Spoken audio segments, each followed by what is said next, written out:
Good afternoon, everyone. My name is Christopher Watson. I'm a trooper, serve the Illinois State Police as the District 13 Safety Education and Public Information Officer. Everybody have all their microphones here. I'm going to slide these off to the side. Make sure we've got room for Mr. Carr to come up and speak. Today, I want to cover a quick couple of ground rules. Make sure that your cell phones are shut off. Make sure that if they're not shut off, they are silenced. We don't have any distractions. Also, I would like everyone to hold their comments until after the presentation has been made, and once that is done, then we will open it up for a short question and answer session. So please, while he is giving the presentation, please remain silent, and we'll get to that in just a second. We will be allowing a limited number of questions, and at the conclusion, I do have copies of the statement for you as well. To my right, I'd like to introduce State's Attorney of Jackson County, Mr. Michael Carr. To his right is Mr. Casey Bloodworth, who is the Assistant State's Attorney. Mr. Bloodworth's last name spelling is Bloodworth. His first name spelling for the media is Casey. To his right is Mr. Mark Hamrock, who is also an Assistant State's Attorney with the Jackson County State's Attorney's Office. His last name spelling Hamrock, first name Mark. And to his right is Mr. Steve Shields. Mr. Shields is the Zone 7 Commander. His rank is Captain. His last name is spelled Shields, Shields, Stephen with a V Victor. And to his right is Major Scott Rice. He is the Region 4 Commander for the Illinois State Police.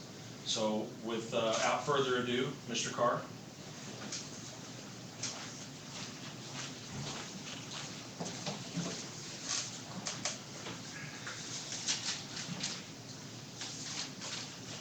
Try to do this without my glasses. Over the past couple of weeks, there has been extensive media attention surrounding the status of the investigation in the Molly Young case. Ms. Young was found dead on March 24, 2012, with a single gunshot wound to her head, and she died while in an apartment of a Carbondale, Illinois police dispatcher, who was also her former boyfriend. I first heard about this case last year during my campaign. I see that there are members from the family that are here. By coincidence, I knocked on the door where Miss Young lived right before her death. I met and talked for a long time with Miss Young's grandmother, who explained to me that some of the things she had heard about the investigation, she was troubled. She was concerned, and she indicated that members of her family were concerned about how the Carbondale Police Department was involved with the investigation, and about her frustration about not knowing what was going on with the investigation. I explained to her that I had been a federal prosecutor for 29 years and had not worked with the Carbondale Police Department for at least 15 years. But because most of the people I had worked with had retired, I told her that I thought I could honestly and impartially evaluate the facts of this case.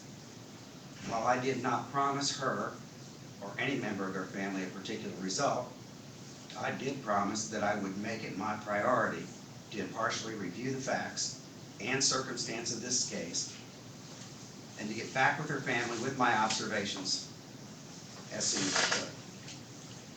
I have done this. I took office in December, almost 9 months after the death of Miss Young. Within 2 months of taking office, I, along with 2 senior trial lawyers in my office who are standing to my right, reviewed the entire file to determine if, based upon what would be admissible evidence available to us, a prosecution could be brought.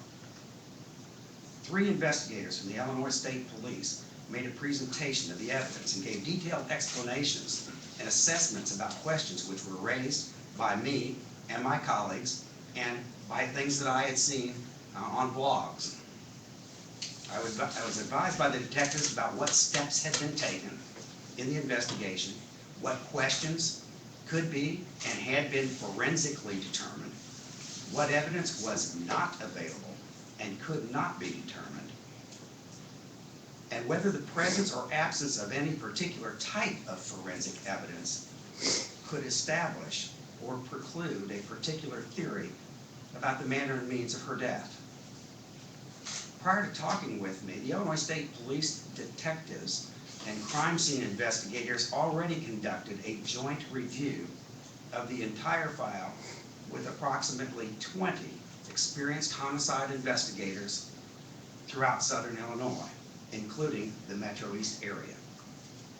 After a review of the evidence, it was jointly determined that although questions remain, there was insufficient evidence, admissible evidence, to establish that Ms. Young's death was as a result of homicide. There is compelling, though not conclusive evidence, that her death may have been self-inflicted. It was determined that there was no forensic or physical evidence to preclude the possibility of a self-inflicted death, or to conclusively support the possibility of a homicidal death. Now, investigators from the Illinois State Police and I then met with Ms. Young's family and provided them with a detailed explanation of the evidence and this finding. Now, prior to the meeting with the family, I was informed by the members of the Illinois State Police that they had already met with the Young family and had already explained this evidence. Nonetheless, because I promised her grandmother that I would get back with her, we did it anyway. I wanted to explain to the family myself that in determining whether a criminal case existed, that I could not ignore admissible evidence available, which would show that Miss Young wanted to end her life. Out of respect for Miss Young and her family, I will not recount in detail that evidence, but I will direct anyone who feels as if the investigation or prosecution decisions in this matter have been influenced by corruption, politics, or insider favors to the transcript of the Jackson County Coroner's inquest, which is a public record. Knowing full well that the public may not have access to that transcript, I'm advising the media that it exists, it is available, and I'm leaving it to the media about how and if they choose to publish it. The sworn testimony at that inquest by the Illinois State Police officers and crime scene investigators included, and again I will not go into details, but just summarize, a verbatim reading of a suicide note written in Miss Young's handwriting with individual notes to various family members and friends. This note, found by the police on the floor in Miss Young's room at her grandmother's house where I went, where she had died, also had a section addressed to Richie. There was a verbatim reading in the coroner's inquest of a comprehensive journal found in Miss Young's bedroom at her grandmother's house with entries describing a long history of not wanting to live, not feeling loved, and wanting to end her life. There was a disclosure of evidence at the inquest on Miss Young's computer, the forensics and this computer was located at her grandmother's residence, showing that multiple websites had been visited the day before her death related to suicide. There were numerous text messages from Ms. Young's phone, also read into the record of the coroner's inquest, explaining days before her death an unsuccessful attempt to overdose and her disappointment that her attempt to take her life was unsuccessful. Numerous text messages from Ms. Young's phone on the night of her death expressing her desire to kill herself, and a text message on her phone explaining why she was taking her life. Now, even though I cannot conclusively determine the manner and means of Ms. Young's death exclusively by this type of evidence, as a prosecutor, I can and I have to weigh the likely impact of such evidence on my ability to successfully prosecute, or for that matter, to even charge a homicide in this point. I want to emphasize that I am not finding from this evidence that this death was a suicide. The coroner's inquest did not either. I just cannot ignore reasonable possibilities or the presumption that exists in our country of innocence. After my meeting with the Young family, Mr. Young made a request to obtain portions of the evidence obtained by the Illinois State Police through what is known to members of the media as a Freedom of Information request.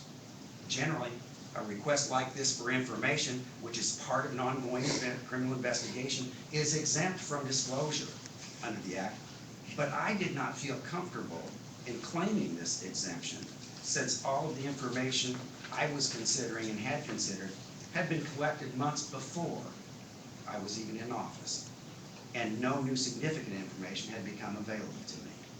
So when asked if I was going to assert the exemption, I declined. As a result, the family of Ms. Young was able to receive certain requested information. In processing Mr. Young's request, the Freedom of Information officer with the state police erroneously set out as his reason for permitting the disclosure of information to Mr. Young that I had closed the case. I was not given an opportunity to review this statement, did not authorize it, and it is not accurate.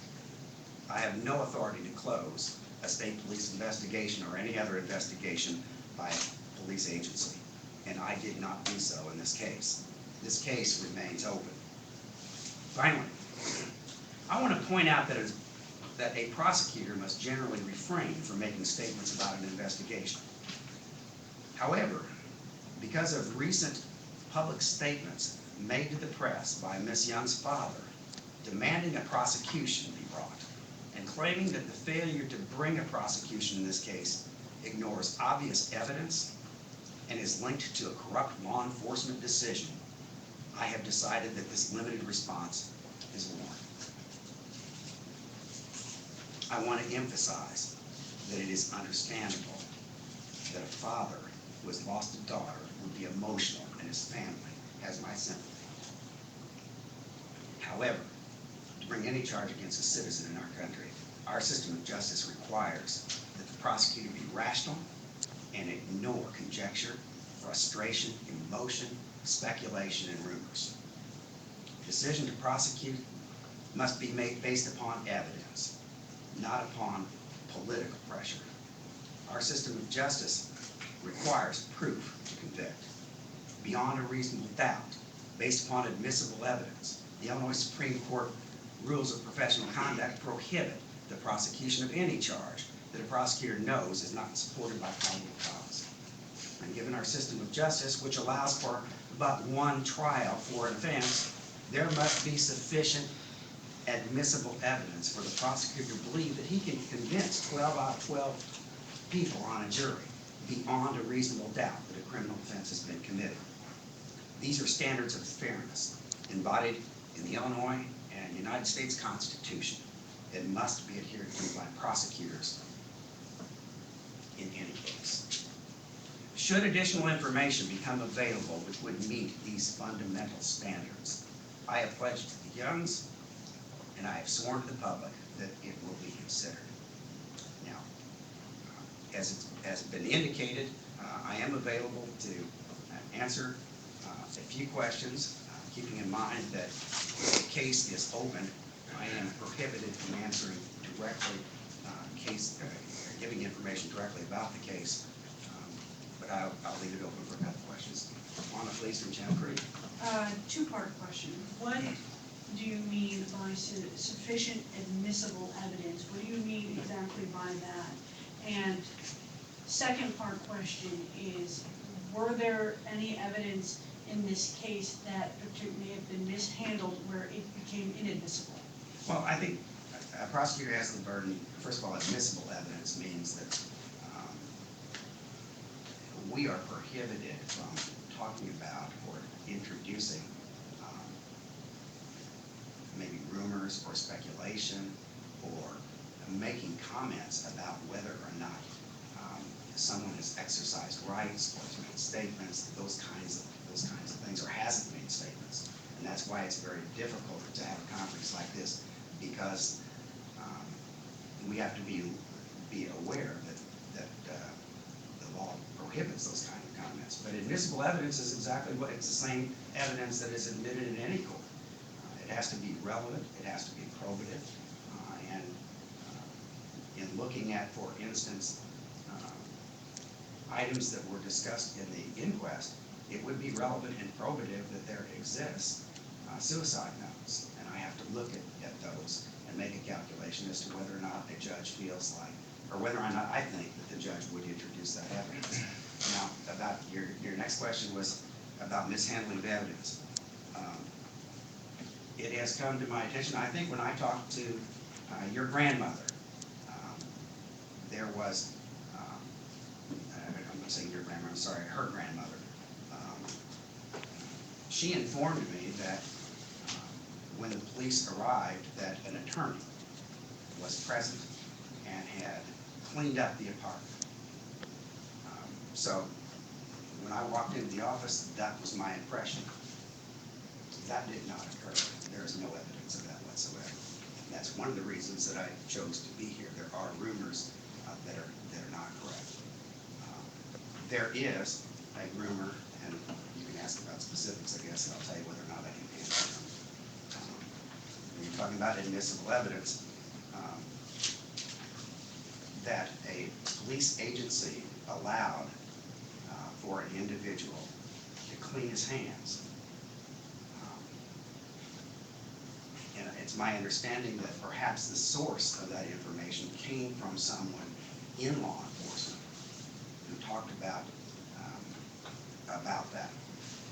Having looked at the evidence, and again, I'm limited to what I can say because it's not part of that record, but I do feel like that it's important to clear up that I have found no evidence whatever that that was allowed or intentionally allowed by any law enforcement officer. But that does not change, ultimately, the evidence that I'm left with. And the evidence I'm left with is I have to deal with what I have. And so, as one might imagine, without being allowed to, the police officers did not arrive there as soon as this happened. And all I can tell you is that there is no evidence that would support, that I found, that suggests that a law enforcement agent knew of, allowed that to happen. Yes? It's stated directly in the police report, in the state police records actually, that they did allow him to wash his hands. And in the separate Carbondale records, the first officer on the scene allows him to go to the restroom. I mean, is this standard procedure when a body is found? Well, a lot of that depends on the circumstances of the case too. I mean, I don't. A gunshot wound? I understand. Again, I can't go into the specifics of it, but when, for instance, there is not a contest about whether or not the individual may have touched somebody, if he has been permitted to wash his hands, then I don't know really that would have much of a bearing, because we would know that there was blood on it anyway.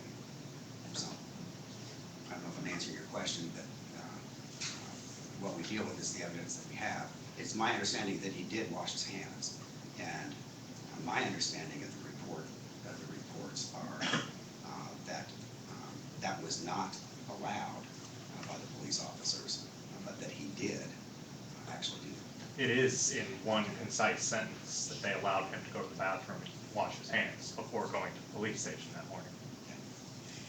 I wasn't really familiar with that. Regardless, it would not have changed anything in my decision about whether or not the police department was intentionally or corruptly handling the matter, when there just really is not any issue about whether or not he handled the body or whether or not he was present.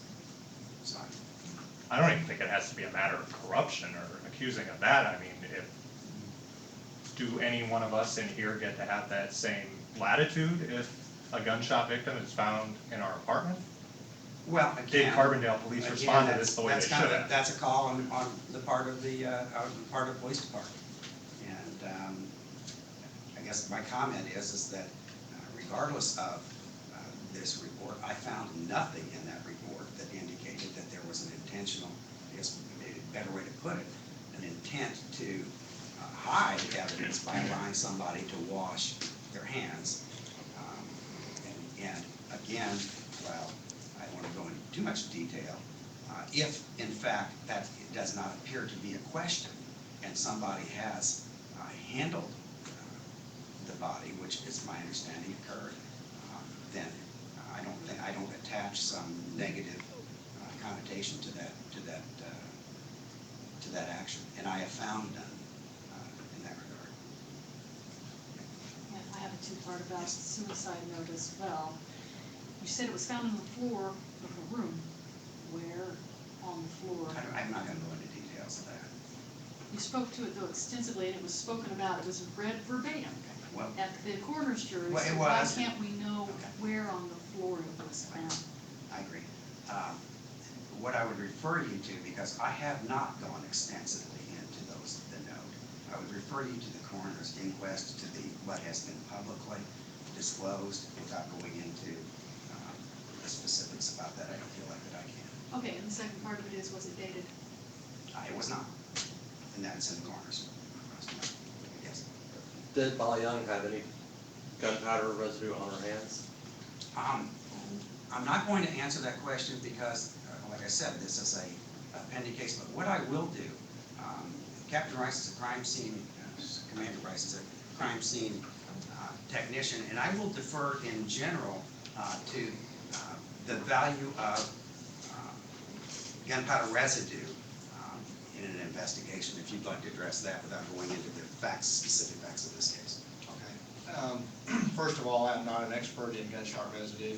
I'm basing on what I'm going to say on my experience as a crime scene investigator, the training that I've had, and the research that I've done on it. The greatest value in gunshot residue is when you have a case in which an individual is reported to have not been around the area in which a gun was fired. And in this case, without, I don't want to go into too specific here, the two people were both in the same room. If a handgun were fired in this room right now over here, everybody in this corner may or may not have gunpowder residue on them. It's not an exact science. It's not like a fingerprint. It's either there or it's not. With the gunshot residue, it may be deposited on a particular place or it may not. I would encourage you, because this has been an issue in this case, to do some research on gunshot residue. A simple Google search of when should gunshot residue kits be used or collected, and you'll be interested to see what you come up with. Agencies have a lot of different policies. Many agencies have policies that you do not collect gunshot residue kits if a victim or an offender was known to be in the area where a gunshot was fired. And in the area means typically 10 to 15 feet. So it's of limited value in court, and whether gunshot residue was or was not on a person who's already admitted to being in the area where the gun was fired is of little value. It's I don't know. Question. You explained in the beginning of your speech your sincerity with this case. But because of all the uncertainty, because he was a dispatcher, why not allow a special prosecutor to take over the case or a special investigator to handle this case if it would clear doubt? You know, one of the reasons that I ran for state's attorney is because I feel like that I have the ability, maybe better than almost anybody that you know, to handle cases like this.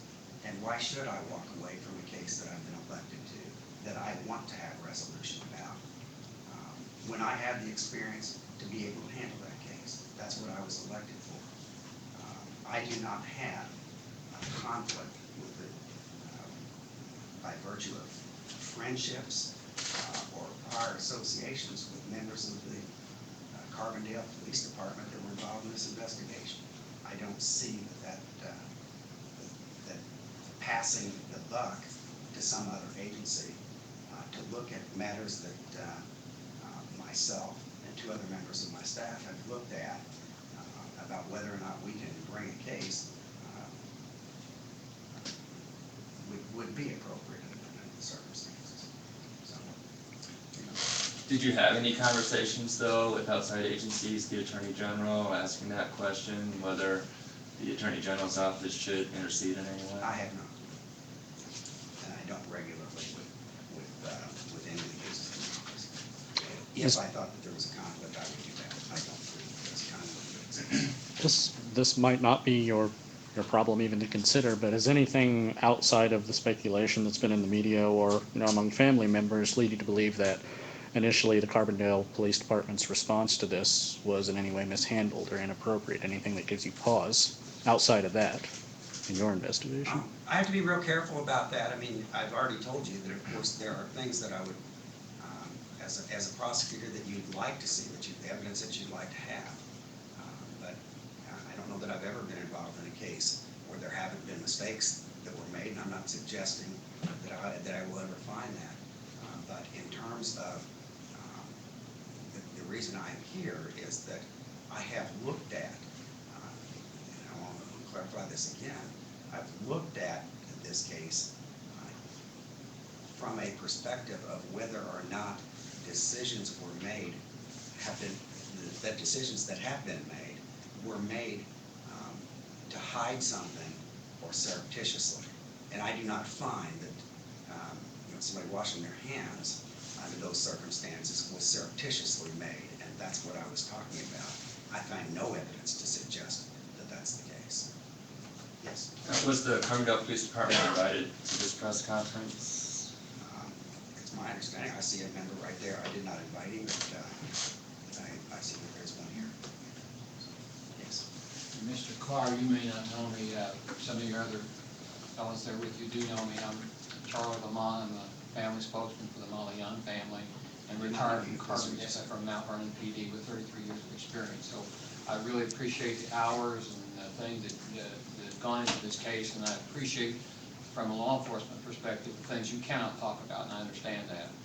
I had two questions. Fonda stole one of them, and one was about the letter that was sent out erroneously as a mistake by the Illinois State Police saying the case was closed. Okay, that was one, and you've addressed that. Carbondale PD interviewed 4 people in the apartment complex. Have the other 32 plus tenants in the apartment complex been interviewed or attempted to be interviewed? That's a question that I cannot answer publicly. I can tell you that it has been my impression that what could be done has been done. If there were issues that I felt like needed to be addressed, I have had no problem in communicating those issues and having assurances that they would be followed up. But I cannot answer individual questions about status. I understand. Just a quick follow-up. So if we learn of a I'm not partner, going to do an if we. okay, I'm sorry. if someone hasn't been interviewed and they do have relevant evidence, you'll consider it? Okay, That absolutely. okay. Absolutely. One more. Yeah. You had spoken about the journals and the text messages that were discussed at length at the inquest, and I certainly can appreciate the really where that puts you and your prosecutors when Thank talking you. about what you can do with Because the case.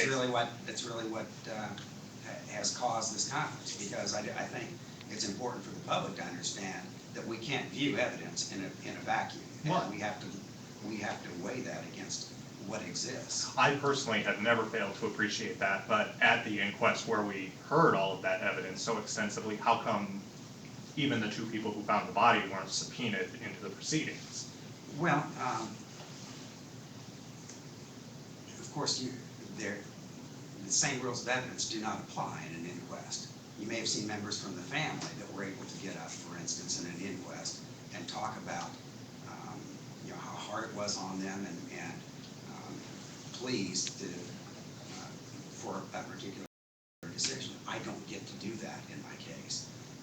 Not all evidence is put on by individuals that did that, but there is testimony usually from somebody familiar with the aspects of the case that would generally be sufficient to provide for instance, in that case, a coroner's jury with the information to make a decision. So the fact that there was or was not somebody called there, I don't do that. That's the coroner's inquest. The only reason I'm citing the coroner's inquest is because it is a public record, and because I can ask the public to look at and ask the media to provide a mechanism for the public if they have questions about whether or not this prosecution is being handled appropriately, to look at that, to consider some of the obstacles that would exist in that prosecution. And the items that I've talked about would be admissible in any case. So, okay, thank you very much.